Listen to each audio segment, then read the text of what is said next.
성경 말씀 창세기 31장 3절입니다. 제가 읽어드리겠습니다. 여호와께서 야곱에게 이르시되 내 조상의 땅 내 족속에게로 돌아가라. 내가 너와 함께 있으리라 하시니라. 아멘. 할렐루야. 주님을 찬양합니다. 오늘 말씀의 제목은 야곱의 여정, 소주제는 그 길을 진행하더니입니다. 먼저 성가대의 귀한 찬양과 꽃꽂이를 기쁘시기 바라는 줄로 믿습니다. 제가 굉장히 좋아하는 찬송입니다. 내 영혼의 햇빛 비치니. 여러분의 영혼에 주의 놀라운 빛이 비추시기를 축원드립니다. 지난번에는 야곱이 베델에서 하나님 만나고 오랜 기간 동안 삼촌 집에서 살았던 그런 시간들을 여러분이 살펴보았습니다. 우리가 기억해야 될 것은 베델에서 하나님이 야곱을 부르셨다. 그리고 야곱이 하나님의 부르심에 응답하면서 그 자리에서 뭘 했다? 서원을 했다. 내가 이 자리에 하나님이 함께 하시고 반드시 내가 이 자리에 돌아와서 그 서원을 지키겠다고 하나님과 약속했어요. 그래서 하나님과 야곱과의 관계는 뭐예요? 계약 관계가 된 거예요. 언약 관계가 된 것입니다. 성경은 하나님과 인간의 언약의 역사를 기록한 책이 바로 성경입니다. 그래서 구약 그리고 신약이에요. 구약의 언약은 뭐냐? 이스라엘을 하나님의 백성으로 부르시는 언약이죠. 하나님께서 어떻게 아브라함을 통해서, 이삭을 통해서, 야곱을 통해서 그 이어지는 그 장대한 역사를 통해서 하나님이 어떻게 그 백성을 부르셔서 하나님의 백성으로 만드시느냐의 그 역사를 기록하고 있는 게 구약이고, 신약은 뭐냐? 예수 그리스도를 통해서 선택받은 영혼들을 이 교회로 부르셔서 하나님의 자녀로 삼으시는 언약의 역사가 바로 신약의 역사입니다. 여러분도 지금 그 언약 속에 들어와 있기 때문에 예수님께서 여러분을 다 택해서 지금 이 자리에 불러놓은 거예요. 과거 구약의 이스라엘 집 문설주에 출애굽할 때 어린 양의 피를 문설주에다 다 발라요. 그러니까 그 죄의 저주, 그 죽음의 저주가 넘어가요. 그 뭐냐? 하나님과 그 민족이 언약 관계에 있었기 때문에 그래요. 그게 언약의 표식이었다고. 마찬가지로 지금 예수 그리스도의 보혈이 여러분의 심령 속에 흐르고 있기 때문에 예수와 우리와의 관계가 구원의 관계가 된 거예요. 구원의 약속의 관계가 된 거다. 여러분, 야곱에게는 베델의 언약이 있다면 여러분도 이 하나님의 교회가 있어서, 베델이 뭡니까? 베텔이 뭡니까? 하나님의 집이란 뜻이요. 그게 하나님의 집이요, 하늘의 문이요. 여러분도 베델이 있는 거예요. 여러분도 하늘의 문을 찾고 주님께 돌아가는 그 회귀 본능을 찾는 곳이 바로 여기입니다. 주님의 몸된 교회예요. 아버지 집이에요 그게. 그래서 하나님과 언약을 맺은 사람들은 그때부터 하나님의 집이 생기는 거예요. 하나님이 집을 지어버려. 여러분의 심령 속에 하나님이 집 짓고 있어요 지금. 거룩한 하나님의 처소로 만들어야 되는 거예요. 거기를 마귀 소굴로 만들고 마귀 집 짓게 만들면 안 된다 이거예요. 이제 야곱이 20년간의 그 고된 그 이방 생활을 끝내고 이제 물리적으로는 고향이죠. 그리고 영적으로 보면 내가 하나님과 계약을 맺었던 그 베델의 그 장소, 내가 돌기둥을 세우고 하나님 앞에 약속했던 그 장소로 이제 돌아가려는 마음이 이제 생긴 거예요. 근데 항상 우리가 늘 그렇듯이 뭔가 변화가 돼야 될 때, 변화를 꾀해야 될 때 항상 뭐예요? 망설임도 같이 존재합니다. 고민을 하게 되죠. 뭔가 아리까리한 순간에 야, 이거 내가 돌아가야 되는 건가? 돌아갈 수는 있는 건가? 이런 생각이 들죠. 그러나 그때 하나님이 자신의 섭리에 따라서 그 길을 촉진될 수 있도록 밀어붙이죠. 때로는 우리가 살아가면서 운명적인 흐름에 강제로 떠밀려가듯이 삶의 방향 전환이 급격하게 이루어지는 경우가 있어요. 뭔가 급류가 확 몰려와서 떠내려가듯이 우리의 삶의 그 전환의 포인트가 급격하게 꺾이는 경우가 있는데, 그때 하나님의 강제성이 개입할 때가 있다 이 말이에요. 왜냐? 인간은 항상 현실에 안주하려는 경향이 있죠. 그리고 그 현실이 얽어매는 힘이 굉장히 강력하기 때문에 안 갈 때는 하나님이 떠미시는 힘이 작용할 때가 있습니다. 이제 야곱의 케이스도 이제 그런 케이스로 볼 수 있죠. 자, 현실적으로 봤을 때 야곱은 떠날 마음은 생겼지만 그가 당장 또 떠날 상황이냐? 또 그것도 아니다 이거예요. 왜? 야곱이 봤을 때 자기 부인이 둘이고 자식들은 쭉 많고 거기다 식솔들도 많고 대가족이야. 그러니 내가 이들을 끌고 나간다? 근데 내 현실을 봤을 때 내가 지금 이 상황에서 뭔가 내가 당당하게 뭔가 확 내가 쥔 게 없어 손에. 마치 이와 같은 거죠. 예를 들면 그거예요. 여러분이 옛날에 우리 부모 세대들이 한국이 못 살 때 외화벌이 하기 위해서 사우디로도 가시고, 여기 우리 집사님들 중에서 사우디에 돈 벌러 갔다 오신 분도 계시고 월남에도 가고. 그러면 타향살이 하면서 내가 뭔가를 벌기 위해서 갔는데, 기반을 닦기 위해서 갔는데, 여러분이 사우디에 가 있다고 생각해 보세요. 근데 고향으로 돌아가야 되는데 아무것도 쥔 게 없어. 그러면 망설여지지 않겠어요? 내가 좀 더 벌어서 뭔가 좀 목돈을 마련해서 가야 되겠다, 이런 생각을 갖게 되겠죠. 야곱도 마찬가지라고. 근데 하나님이 야곱한테 개입하셔가지고 그 야곱의 어떤 지난번에 설명드렸죠, 그 독창적인 그 시도와 방법을 통해서 갑자기 재산이 확 증식이 돼버린 거예요. 그러니까 야곱의 재산이 엄청나게 늘어나가지고 라반보다 더 많아졌어. 그 라반의 입장에서는 또 어떠느냐? 야곱을 봤을 때 야곱이 자기 두 딸을 다 아내로 취했을 뿐만 아니라 이제 재산까지 자기보다 더 많아진 상황이 오니까, 지금까지는 이제 주종 관계였고 삼촌의 이 컨트롤을 받는 관계였는데 점점 컨트롤이 안 될 상황을 이제 라반이 염려를 했던 거죠. 그런 상황 속에서 이제 일이 터지는데, 창세기 31장 1절로 2절에 보면은 우리 다 함께 읽어봅시다. 시작. 야곱이 들은즉 라반의 아들들의 말이 야곱이 우리 아버지의 소유를 다 빼앗고 우리 아버지의 소유로 인하여 이같이 거부가 되었다 하는지라. 야곱이 라반의 안색을 본즉 자기에게 대하여 전과 같지 아니하더라. 아멘. 어디서 터지느냐? 라반의 아들들이 벌써 이제 불평이 나오기 시작해. 질투시게 하는 거지. 저 우리 아버지 재산 다 뺏어서 저렇게 됐다고, 부자가 됐다고 이러면서 이제 막 떠들고 다니는 거야. 근데 이제 라반도 자기 조카지만 이제 듣기가 말이 편하지가 않아. 근데 이제 사람 분위기에 휩쓸려 간다고 라반도 이제 점점 이상해지는 거지. 그러면서 관계가 조금 더 틀어지는. 근데 이 라반의 아들들의 말이 반은 맞고 반은 틀립니다. 왜냐하면 야곱은 사실 무일푼으로 거기 와서 삼촌 집에 얹혀 살면서 지금까지 자기가 재산을 축적해 왔던 거기 때문에 사실은 야곱이 라반의 신세를 졌던 것도 맞고 라반의 소유를 기반으로 해서 재산을 늘린 것도 맞아요. 그러나 틀린 건 뭐예요? 야곱이 라반의 재산을 빼앗은 적은 없어요. 성실하게 일해가지고 재산을 불린 거니까. 그러니까 결국 뭐예요? 시기와 질투가 여기서 작용을 하는 거지. 그놈의 돈이, 물질이 일만하게 뿌리라는 게 여기서 나오는 거야. 이게 참, 물질은 잘 사용하면 하나님께 영광이 되지만 그렇지 못하면 이게 악의 뿌리가 됩니다. 가진 게 뭐라고 그냥 좀 더 가질 수도 있고 좀 덜 가질 수도 있는데 그걸 갖고 으르렁하고 갑질하고 시기하고 이러는 게 이제 세상의 모습 아니겠어요? 이제 이쯤 되니까 야곱도 더 빨리 떠나고 싶은 마음이 생기는 거야. 빨리 가야 되겠다 이제. 근데 결정적인 건 뭐예요? 하나님의 사인이 안 떨어졌잖아. 자기 마음은 떠나고 싶은데 결정적 한 방이 나와야 돼. 하나님이 이제 때가 됐어. 근데 이 말이 아직 야곱의 귀에 안 들려요. 그런데 이상하게도 야곱이 뭐예요? 그 야곱의 안색이, 얼굴이 전과 같지 아니하더라 그랬잖아. 그 시점에 하나님 말씀이 싹 야곱한테 들리는 거예요.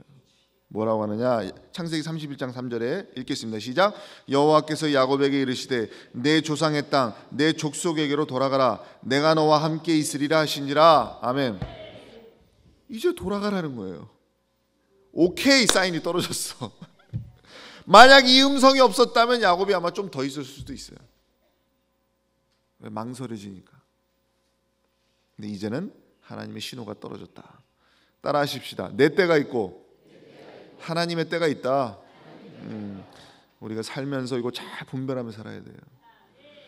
하나님과 교통하는 사람은 내가 정한, 내가 생각하고 있는 그 타이밍 그 위에 존재하는 그 하나님의 때가 있는데 그 때를 우리가 분별하며 살아야 돼요.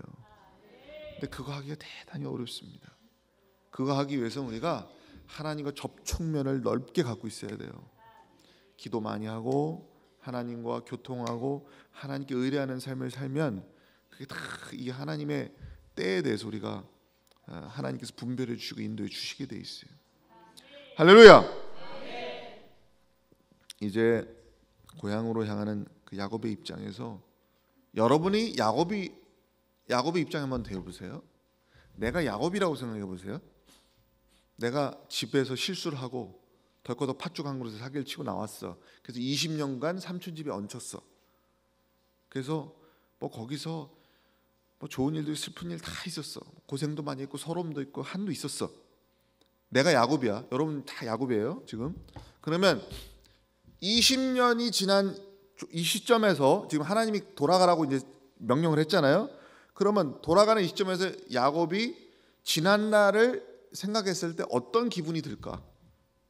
내가 삼촌 집에서 보냈던 20년의 시간이 어떻게 평가가 될까? 여러분이 야곱이라면 어떻게 평가가 되겠어요? 20년 동안 고생만 드리다 했네 아주. 20년 동안 내가 받은 서러움 이런 말할 수 없어. 에이씨 이제 지겨운데 이제 잘 됐다. 요런 마음만 들까? 여러분이 인생은요, 삶이라고 하는 신앙인은 복기를 잘해야 돼요. 잘 생각해 보세요. 20년의 시간이 그렇게 한맺히고 서럽고 고통스럽기만 한 시간이었나? 거꾸로 생각해 보면 하나님이 야곱을 성장시키고 삶을 배우게 하고 성숙하게 하고 더불어 풍요로움까지 주신 시간들이었어요. 라반의 집은 갈 곳 없는 그에게 안식처가 되어줬어요. 이게 거짓말입니까? 오갈 데 없었잖아요. 야곱이 안식처가 되어줬잖아. 라반이 그곳에서 사랑하는 아내 얻었죠. 자식들 얻었죠. 재산도 읽었죠. 뭘 바라요 더 이상? 불평과 원망보다는 사실 감사할 게 훨씬 더 많아. 왜? 하나님이 함께 하셨기 때문에. 레아는 사실 처음에 자기가 원했던 여자가 아니에요. 그러나 지나놓고 보면 다 하나님의 계획이 있어요. 그것도. 왜? 야곱은 라헬을 사랑했지만 라헬은 요셉과 베냐민밖에 못 낳았잖아요. 레아가 많이 낳았어 자식을. 하나님의 섭리는 뭐예요? 이스라엘의 야곱의 후손을 통해서 하나님의 역사가 창대하게 펼쳐져야 돼. 그러니 하나님이 레아도 주셨고 라헬도 주신 거예요. 그러니 야곱이 그 두 여인을 위해서 헌신하고 바쳤던 14년의 시간이 결코 헛된 시간이 아니었다는 얘기예요. 하나님이 그에게 축복을 주시기 위한 시간이었다. 그러니까 우리가 삶을 부정적으로 보면 한없이 부정적으로 보이는 거예요. 그러나 여러분 자신을 낮추고 진실의 관점에서 보면 감사할 거 많습니다. 저는 신앙인은요, 하나님의 역사 가운데서 자신의 과거를 새롭게 복귀해서 볼 수 있는 사람이 바로 진정한 신앙인이라고 생각을 합니다. 제가 지금 복귀라는 말을 썼는데 복귀라는 단어는 어디서 쓰는 말이냐? 바둑에서 쓰는 말이지. 그럼 바둑을 복귀한다. 바둑을 대국할 때 막 돌을 놓잖아요. 흰 돌, 검은 돌 놓고 처음에 둘 때는 뭐예요? 이기고 지느냐를 위해서 바둑을 둬요. 그렇죠? 대국을 하는 거니까 상대방이 있는 거니까. 근데 바둑이 다 이제 승패가 다 갈리고 나서 고수들은 어떻게 합니까? 바둑 구단들 보면 어떻게 해요? 그거 싹 돌을 다 치우고 처음부터 다시 그대로 놓아요. 9단쯤 되면 아무리 복잡하게 놓였다 할지라도 자기가 놓았던 거 그대로 다 놓는다는 거예요. 그걸 복귀라 그래요. 두 번째 돌을 왜 다시 한번 다 똑같이 놔보는 겁니다. 처음부터 다 어떻게 넣는지 순서대로. 왜 놔보는 줄 아세요? 그때부터는 승부를 위해서 놓는 게 아니에요. 평가하기 위해서 놓는 거예요. 내가 놓으면서 요거는 정말 신의 한 수였어. 그 다음 또 와보면서 이건 실수했어. 이건 잘못한 거야. 그래서 놔보면서 다 자신의 과거가 복기가 되는 거예요. 평가하기 위해서 놓는 거지. 어디에 실수가 있는지, 어디에 문제가 있는지. 그러니까 우리의 인생도 복기를 잘해야 돼. 여러분의 과거를 쭉 여러분 복기해 보면 그냥 한과 미움과 증오라는 감정으로밖에 복기를 못하는 사람들이 있어요. 근데 신앙인은 하나님의 관점에서 복기가 돼야 돼요. 이게 신앙인이요. 하나님 앞에서 나라는 존재를 하나님 앞에 세워놓고 복기를 해보세요.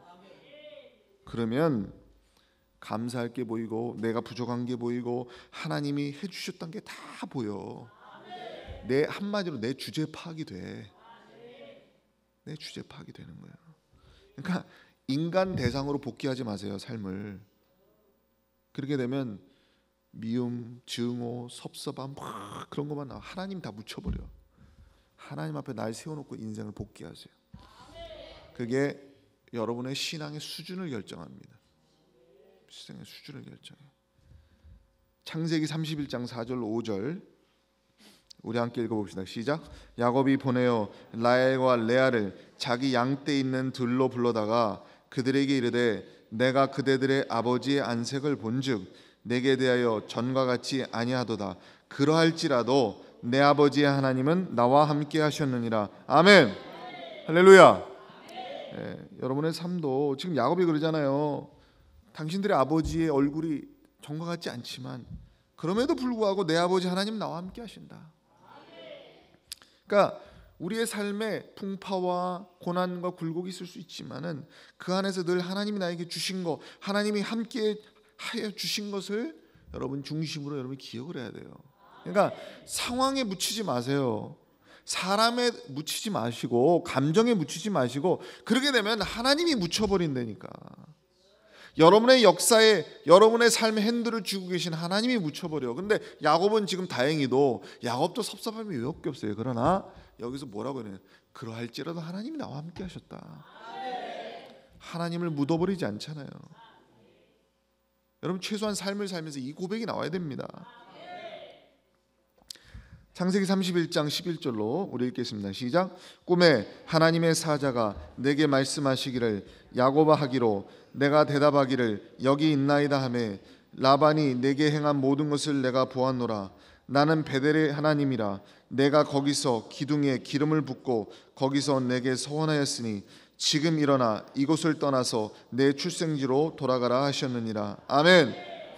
자, 여기서 두 가지가 증명이 돼요. 여기서 뭐라 그럽니까? 내게 행한 모든 것을, 라반이 너에게 행한 모든 것을 내가 보았다. 그러면서 나는 베델의 하나님이다 이렇게 얘기를 하는데, 그럼 여기서 뭐예요? 지금까지 라반이 너한테 한 짓을 내가 다 봤다는 건 뭐예요? 하나님은 야곱을 떠난 적이 없이 다 지켜봤다는 얘기예요. 예, 지금 20년간 나는 너를 떠나본 적이 없다는 이 얘기를 하는 거고, 두 번째 뭐예요? 베델의 하나님이라는 걸 상기시켜주면서 야 이제 떠나가야 될 시점이니까 하나님이 야 너 20여 년 전 생각해봐. 베델에서 나하고 세운 계약 잊어버리지 않았지? 너 나한테 서원했잖아. 너 이제 돌아가서 그 서원 지켜야지. 그거를 하나님이 지금 이 시점에서 상기시켜주는 거지. 저는 이 현상이 여러분의 삶에도 분명히 있다고 봅니다. 여러분이 의식하든 못하든 하나님 계속 사인을 보내요. 여러분이 세상에 멀리 하나님한테 한눈 팔고 세상에 정신 팔려가지고 한참 노선을 탈선해가지고 엉뚱한 위치에 있으면 하나님이 야, 너 너무 멀리 왔지 않냐? 너 내 집으로 돌아가야지. 너 지금 여기 네가 있어야 될 곳이냐? 아무개야, 아담아 내가 어디 있냐 하는 식으로. 너 어디 있냐? 너 여기 있을 자리 아니야. 너 네 집으로 돌아가야지. 하나님이 다 베델의 약속을, 서원을, 여러분 사인을 여러분한테 계속 주실 때가 있어요. 여러분 언제까지 주님과 멀어져 계실 겁니까? 다 우리 정신 차리고 살아야 돼요. 그러면 하나님이 돌아가라는 명령에는 이게 세 가지 의미가 있어요. 첫 번째는 뭐냐? 하나님이 자기 할아버지 때부터 아브라함과 이삭과의 약속의 연장선상에 야곱도 있는 거거든요. 그러니까 돌아가라는 거, 베델이 어딥니까? 야곱의 고향 땅으로 돌아가라는 게 어딥니까? 하나님께서 아브라함에게 말씀하셨죠. 내가 너에게 지시할 그 땅이요. 하나님이 약속이 있는 그곳으로 가라는 거예요. 즉 베델의 언약도 아브라함이 맺었던, 이삭이 맺었던 그 상위의 언약의 연장선상에 있는 거라 이거예요. 두 번째, 돌아가라는 건 뭐냐? 야, 너 이제 이방 땅에서의 그 밧단 아람의 그 라반의 집의 생활을 이제 청산해야 돼. 너 여기서 아내도 없고 자식도 없고 재산도 일궜지만은 정말 내가 너에게 원하는 뜻은 여기 있는 게 아니라, 너의 사명은 여기 있는 게 아니다. 너가 여기서 축복을 받았지만 내가 너에게 줄 약속은 저기에 있어. 그러니까 베델로 돌아가. 세 번째, 너는 야곱이 아니야. 이제 이스라엘이 돼야 될 몸이야. 근데 그 거룩한 이름을 받는 그 장소는 라반의 집이 아니에요. 베델로 가야 거기서 그 이름이 성취가 되는 거예요. 그래서 야곱이 이제 순종하기로 하고 떠나야 되니까 가족들 다 불러 모으고 회의를 해요. 부인들하고 다 식솔로 불러놓고 자초지종을 얘기합니다. 하나님께서 이렇게 가라고 하신다. 어떻게 해야 되냐? 어떻게 했으면 좋겠냐? 가족들의 대답이 걸작이에요. 하나님이 당신에게 이르신 일을 다 준행하십시오. 가족들이 한 마음이 됐어요. 믿음의 가족들은 정말 이런 모습이면 베스트죠. 노아의 8 식구가 120년 동안 방주를 짓는데 노아의 가족들의 마음이 다 뿔뿔이 흩어지고 다 딴 생각 먹고 하면은 120년 동안 그 고된 노동을 하면서 방주를 지을 수 있었겠어요? 믿음으로 하나 된 가족이었기 때문에 가능했던 거예요. 하나님이 당신에게 이르신 일을 다 준행하십시오. 한 사람도 예외가 없이.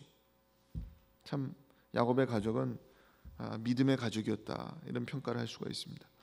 창세기 31장 17절 22절에 우리 읽겠습니다. 시작. 야곱이 일어나 자식들과 아내들을 약대들에게 태우고 그 얻은 바 모든 짐승과 모든 소유물 곧 그가 밧단 아람에서 얻은 짐승을 이끌고 가나안 땅에 있는 그 아비 이삭에게로 가려 할새 때에 라반이 양털을 깎으러 갔으므로 라헬은 그 아비의 드라빔을 도적질하고 야곱은 그 거취를 아람 사람 라반에게 고하지 않고 가만히 떠났더라. 그가 그 모든 소유를 이끌고 강을 건너 길르앗산을 향하여 도망한 지 3일 만에 야곱의 도망한 것이 라반에게 들린지라. 아멘. 자, 야곱이 떠날 때 삼촌한테 얘기를 안 하고 야반 도주하듯이 떠났어요. 왜냐? 이건 야곱이 사실 잘못한 거지. 그냥 얘기하고 나오면 되는데 평생 동안 이제 주종 관계로 이제 살다 보니까 또 야곱이 생각할 때는 이제 이 삼촌이 나를 안 놔줄 거야. 혹시 나를 붙들고 늘어질 수도 있어. 이런 생각을 하다 보니까 이제 그냥 쓱 떠나버린 거지. 근데 거기에 이제 옥의 티가 생기는데 라헬이 아버지의 그 드라빔을 훔쳐가지고 나왔어요. 그럼 드라빔이 뭐냐? 라반은 우상을 섬기는 사람이었기 때문에 그 사람 모양으로 깎아서 만든 이제 우상이거든요. 그게 가정의 수호신 같은 거예요. 그러니까 라헬은 자기 남편 야곱이 하나님을 섬기는 사람임에도 불구하고 우상의 잔재가 있는 거야. 그래서 그걸 숨겨가지고 탁 넣고 나온 거예요. 근데 3일 후에 라반이 그걸 알게 됐는데 이 야곱이라는 놈이 나한테 인사도 안 하고 갔네. 거기다가 드라빔까지 훔쳐서 이놈이 갔네. 열받은 거예요. 그래가지고 라반이 추격대를 조직해가지고 이 괘씸한 놈 잡아야 되겠다 그래가지고 무기를 차고 추격대를 도적에 살기가 등등해가지고 분노가 등등해가지고 이제 막 쫓아가는 거야. 3일 길을 이제 막 추격을 하는 거지. 라반이 생각했을 때 괘씸하게 보이겠지. 왜? 자기 딸들하고 손자들이 있는데 인사도 안 하고 안 시키고 갔으니까 이런 무슨 배은망덕한 놈이다, 이런 싸가지 없는 놈이다 이래가지고 막 가는 거야. 거기다가 이놈 도둑놈이네. 나한테 지가 나한테 신세 줬으면 인사는 못할 망정 말이야. 이렇게 도망치듯이 또 훔쳐갖고 이놈이 도망가 이렇게 되는 거지. 그래가지고 라반이 분명히 야곱을 이놈 내가 가만히 안 놔둔다, 해코지하려고 추격대를 조직한 거예요. 근데 그날 밤에 꿈에 라반에게 하나님이 나타나 버려요. 뭐라고 그러냐? 창세기 31장 29절에 읽겠습니다. 시작. 너를 해할 만한 능력이 내 손에 있으나 너희 아버지의 하나님이 어젯밤에 내게 말씀하시기를 너는 삼가 야곱에게 선악감 말하지 말라 하셨느니라. 아멘. 하나님이 라반에게 찾아오셔가지고 꿈에 야, 너 야곱 건드리지 마. 선악간에 뭐 옳고 그름 따지지 마. 너 건들면 죽어, 이 얘기지. 그러니까 왜? 하나님의 섭리가 있는 사람이거든 야곱이. 그러니까 추적해서 보니까 야곱이 텐트 치고 있거든 도중에. 그러니 가서 야곱을 만나가지고 처음에 이제 너 어떻게 나한테 이럴 수 있냐? 근데 너 전날 밤 하나님 나한테 말씀하시더라. 너 건드리지 말라고. 그러니 야곱은 이제 그참에 자기 또 항변을 해야 되니까 사실 저도 삼촌한테 섭섭한 게 너무 많다 그러면서 그냥 섭섭한 걸 다 또 토해내는 거예요. 그러니 라반은 그러죠. 야, 그건 다 너 고향에 돌아가고자 하는 거. 그래, 너도 고향이 있으니까 네 아버지 집에 가겠다는 거 내가 안 말리는데 너 왜 내 신상 그 도둑질해서 갔냐? 야곱은 펄쩍 뛰는 거지. 무슨 소리냐? 내가 왜 그걸 도둑질하냐? 그러면서 삼촌 우리 텐트 다 뒤져보시라고 말이야. 만약 나오면 그거 가져가시라고. 근데 라헬한테 그게 있잖아요. 근데 이 라헬이 어떻게 꾀가 많냐면 남편 닮아가지고 그 안장, 약대 안장 밑에다 그걸 쿡 쑤셔놓고 거기에 탁 기대가지고 내가 몸이 아파가지고 좀 일어날 수가 없다고 깔고 앉아가지고. 그러니 자기 딸이 아프다니 뭐라 그래? 지 딸은 믿어야지. 그러니까 뭐 아파가지고 일어날 수가 없다. 그 밑에 푹 깔고 앉았거든. 그러니까 아무리 찾아도 안 나오는 거야. 그렇게 또 위기를 넘어가게 하시는 거지. 예.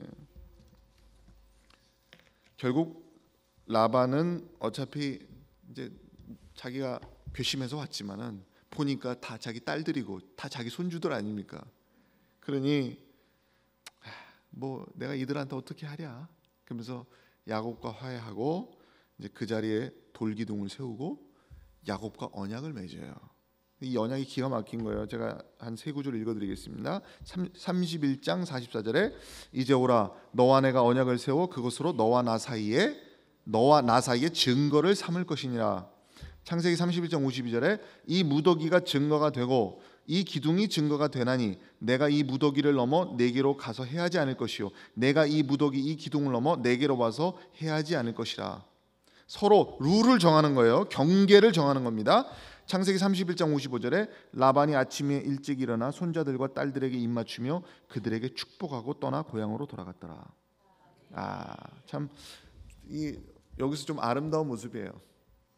아름다운 모습인데 여기서 여러분 중요한 걸 발견해야 되는데 이전에는 야곱과 라반의 관계는 주종 관계예요.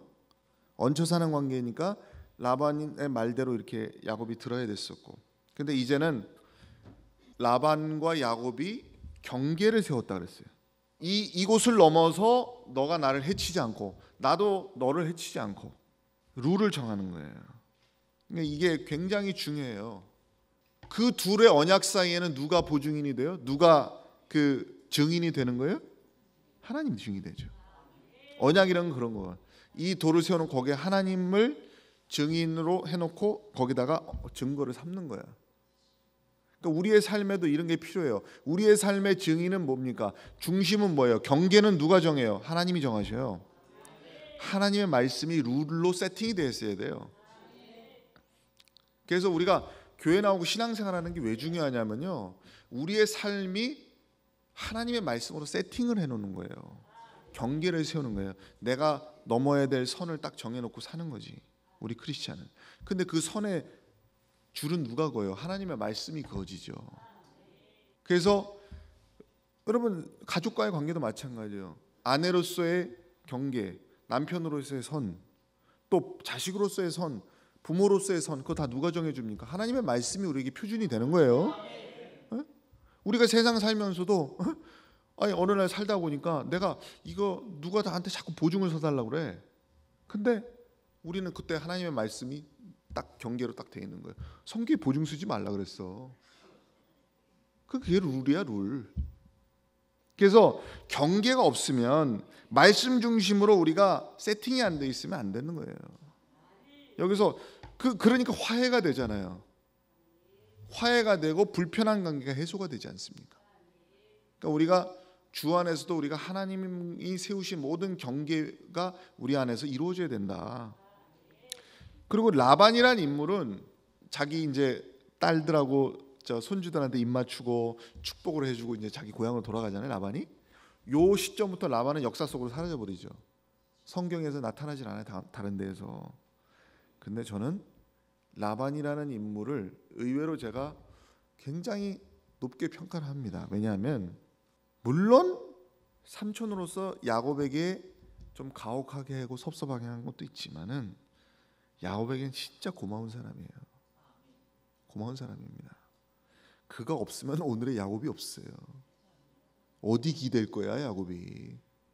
그러니까 그런 점에서 여러분 복기를 잘해봐야 돼. 어차피 역사의 주인공은 야곱이에요, 라반이에요? 야곱이에요. 야곱에게 하나님의 섭리가 있기 때문에 그 야곱을 위해서 라반이라고 하는 사람을 하나님께서 야곱에게 붙이고 야곱이라는 사람을 성장시키는 인큐베이터로 쓰는 거예요. 그러니까 라반도 하나님의 쓰임을 받았다. 그리고 야곱에겐 참 고마운 사람이다. 고마운 사람이다. 자, 창세기 32장 1절로 2절 우리 함께 읽겠습니다. 시작.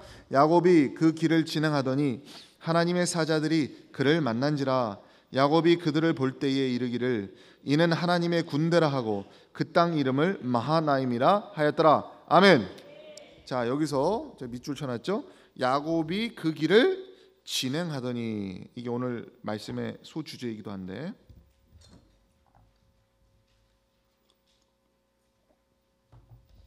따라합시다. 그 길을 진행하더니.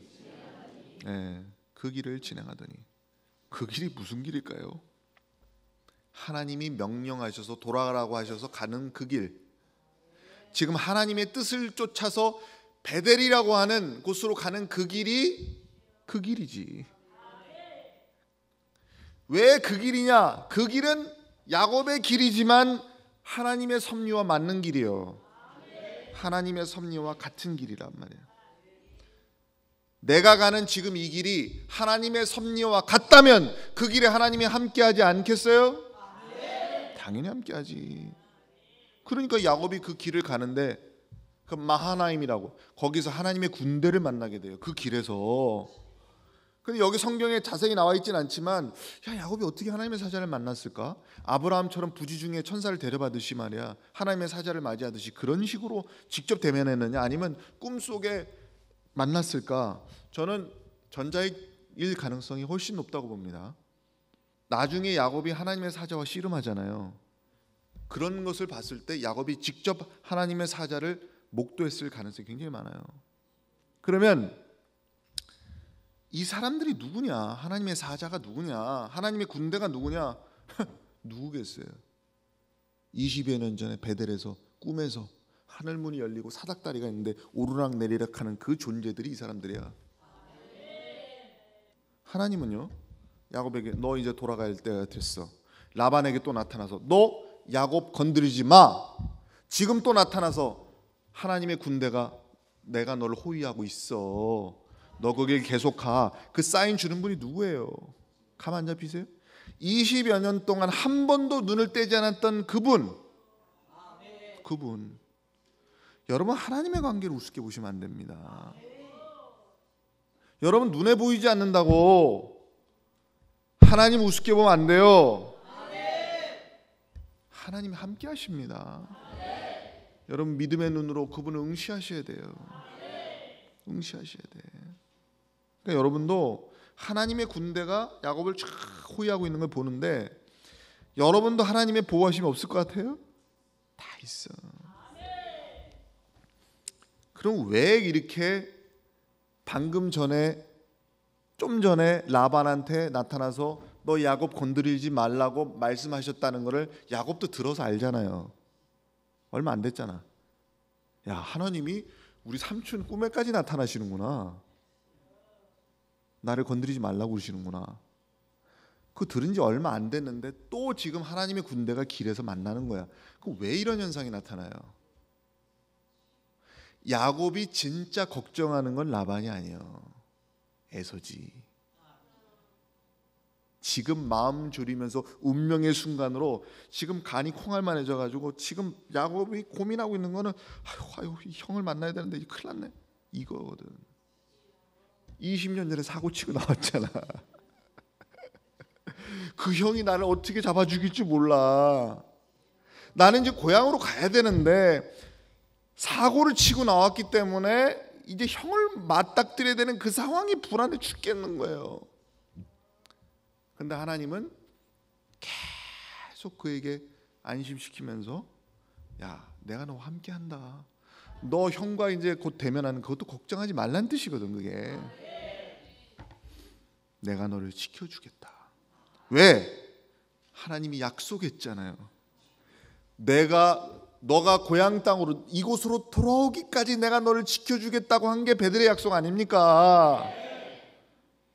너 그 약속 잊어버리지 않았지? 또 내가 널 지켜준다 그랬잖아. 걱정하지 마. 여러분 흥미진진하시죠? 근데 오늘 여기서 끊어야 되겠습니다.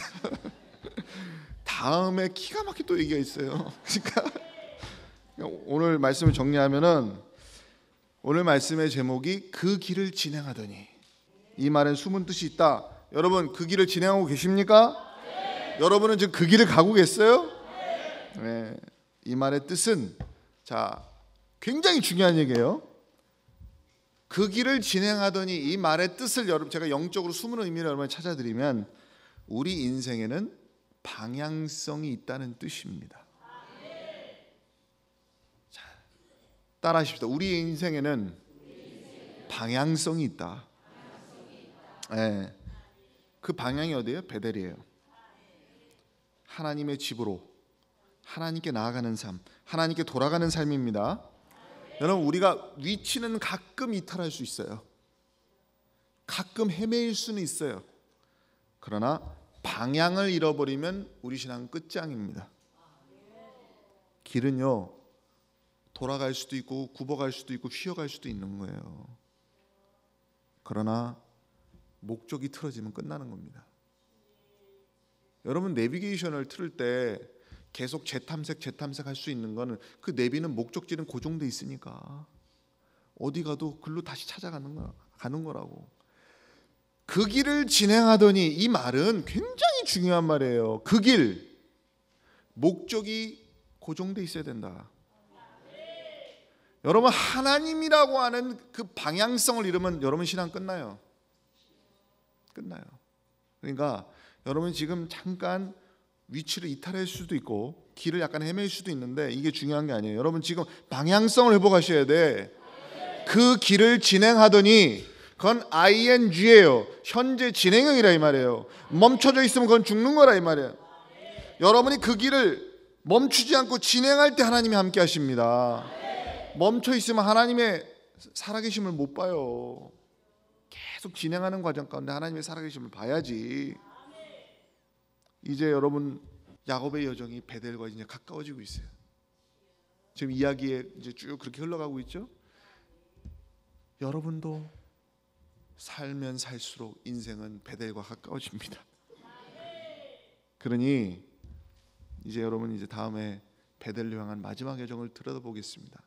여러분 그 길을 끝까지 진행하시기를 주님의 이름으로 축원드립니다. 기도하시겠습니다.